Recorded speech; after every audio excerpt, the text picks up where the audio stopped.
Hello everyone, this is Jonathan Little for PokerNews.com. Today we have a hand that I played against a poker bot called Poker Snowy. You can actually find some videos of me playing that on YouTube, and also you can sign up. I think you get a free trial still, maybe not, I'm not sure, at jonathanlittlepoker.com/snowy, S-N-O-W-I-E. So check that out, it's a lot of fun, it's a good way to test yourself. So here we're playing 50-100 for simplicity with 10,000 stacks, so 100 big blinds deep. I get 6-4 offsuit in the small blind, and a cool thing about Poker Snowy is it will actually tell you, after the fact, or sometimes during, what it thinks of your play. So 6-4 offsuit, it thinks you can go either way, pre-flop between folding or limping. I do go for a limp.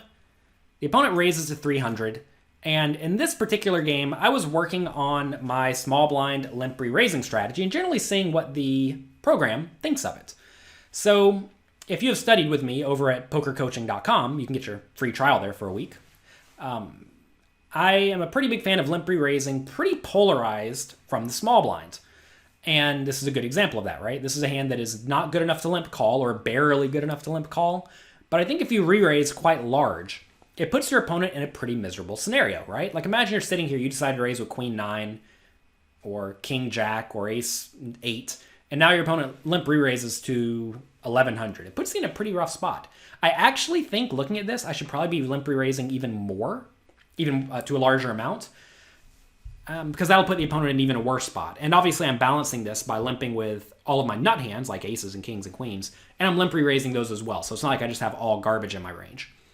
So I limp and re-raise to 1100. The opponent calls. So when the opponent calls, they probably have a lot of pretty decent stuff, but nothing amazing. Flop comes king, jack, 4. So if you think about my premium range, like I just listed out, aces, kings, queens, jacks, 10s, ace, king, ace, queen, ace, jack, king, queen, king, jack, stuff like that. Although I may start calling stuff like king, jack, and worse. If that's the range, I do have a lot of nut hands here. And given I have a lot of nut hands, I'm fine betting small. Also, I just kind of mentioned that the opponent probably has good but non-nut hands. So that's going to be reasonable big cards, suited connectors, maybe suited kings, suited queens, suited aces. So this is a spot where if I bet small, I do expect the opponent to call a lot. Remember, we're playing against a game theory optimal program, not a weak type player. When you give a game theory optimal program very good pot odds, they are very frequently going to call. Looking back, the program thought my limp re-raise was actually fine, but optimistic. It tended to like to limp re-raise with junkier suited stuff, like maybe 6-4 suited, for example.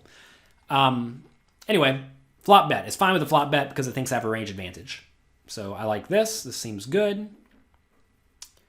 Turn is an 8, which is typically a blank unless the opponent has king 8 or jack 8. The only other, I mean, there are basically no other hands. I guess they could have pocket 8s that decided to float the flop. So I decided to bet here. And when I bet here, I like to go for 1600 into 3600. So I'm already setting up a sizable river shove. It is worth mentioning I am bluffing at this point. I am trying to get the opponent to fold a jack or worse. If he has a king, he's basically never folding. I recognize that, and I understand that. But given the small flop bet, the opponent should have quite a wide range, and he's going to fold some of that to this turn bet for 1600, and then he's going to fold some more of that on the river to an all-in. He may even fold some kings. I don't know. Probably not, but who knows. So we are going for the bluff. I bet the opponent calls. We notice we have about a pot-sized bet remaining on purpose. River's a 2, which is, I don't know. How do we feel about a 2? If I am betting in this spot, presuming I have a range advantage, then certainly the 2 is great for me because it's a complete brick, right? If my opponent for some reason thinks I have a lot of draws in my range, which I probably don't, then the 2 is a card that he's going to have to call with call on very, very frequently with a lot of marginal made hands. So I'm not exactly sure how the program views my range, but this is a spot where I do expect to get called by any king or better, but I also expect to get jacks or worse to fold.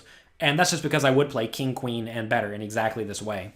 And I realize I have a bluff here, and I am certainly bluffing too much. If I was to tell the program I'm bluffing too much, it's just going to call with everything, right? But the program has no way of knowing that. And your opponents in real poker will also have no way of knowing that. So this is a fine spot to go for it, I think. And if I was playing this hand in a tournament of some sort, especially if it's a re-entry tournament, I'm definitely going to take this exact same line, which is overly aggressive, but I do think it's going to be good against the majority of players. So anyway, this time the opponent called, and we lose to king 8. Clearly he's not folding king 8. It's kind of annoying it even had king 8. I wanted it to call me with like, jack 3. If it called me with jack 3, then I would think my line's way less viable. But having it call with king 8 doesn't really tell me anything. Again, when I plugged all this back into the program and looked at what it thought of my plays, it thought the pre-flop re-raise was probably a bit too optimistic, but I'm fine with that because I think it's good. Also, well, it thought every other street was good, actually. It liked the flop bet, it liked the turn bet, and it liked the river shove. So once you make it beyond pre-flop in a somewhat exploitative way, you kind of have to go for it, assuming you're not just looking to check the flop and check call and then check fold on the turn. And that kind of poker may actually be more viable in tournaments because you really don't want to go broke in tournaments. But in cash games, ordinary entry tournaments, going broke really doesn't matter that much, and you instead just want to push any amount of equity that you have. And that's what this play was. And go out there, use it, get yourselves in trouble. Send me a message on Twitter at Jonathan Little and berate me for making you lose your tournament buy-ins, because that's going to happen sometimes.